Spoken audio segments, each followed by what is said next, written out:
tawa ko toi hiki na ne kori ko hiki me mamai e mure ala o toa o vitaki ke hiki wa ho fonga e atu tandai fai kau pure wa e man e hiki si ati mau fia fia ki taitari o fai ki ha uma me te loka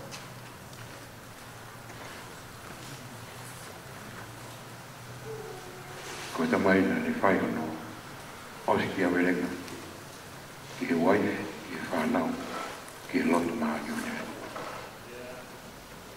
ko e haoni ko ne tatau mai mo nofu aka wai e la ne teo o no hala la ne teo e kuri anga ki au ki ai e whanonga na ne fai pe moe ne moui taulotu.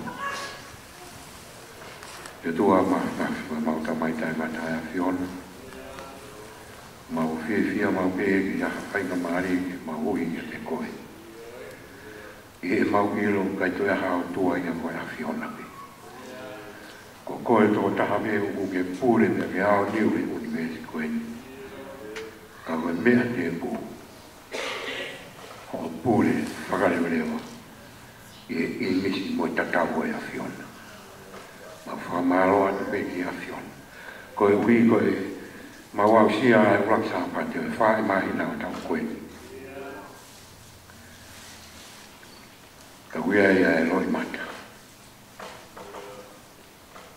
Ko e hui ko e mawa e mo whai.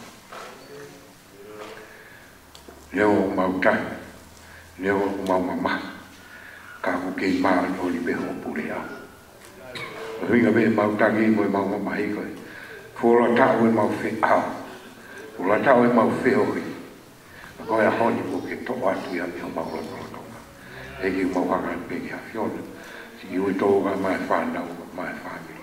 Tu be mo ke na malo e a Fiona. Tu be ke na no ga te koe. Tu be ke na lo to la te koe. E lava i na wi kuna no. A tau whakawhaka huki tonu na lo to whare. I e nau ilo. Ko e a Fiona me. Ko e a Fiona me o rewe o tūtuni. Mo ure i e whanonga o mau whaitai.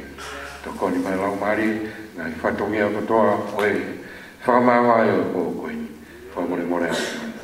Tau whi a te mo koe. Tōku peo tua ke kei tāpi mua e a Fiona. Pe kei hāpe langi a Fiona. Ia ngā ue te mau whai. Ka iaha mau tangi. Ka iaha mau mamahi. E ki whamore a Fiona. Ma whalala be ki wholofora. E nā ke tangi ka ui, koe mate, koe māwai, a whahinga o tangata. Koe mau kore e ki e whamuri mole tokon mai a, e si ui touga mā whanau, e ke whangi ka mai sasi, e hoko e mau māu e pōkoe, e kei lang ia pia e a Fiona, ia ngā o te mau whai. Tā whi awa mo koe, e whakakato mai mau lotu, mau kore kotoa ngā mea ni hua whao alo mo si su, kā ko mau whamui. Amen.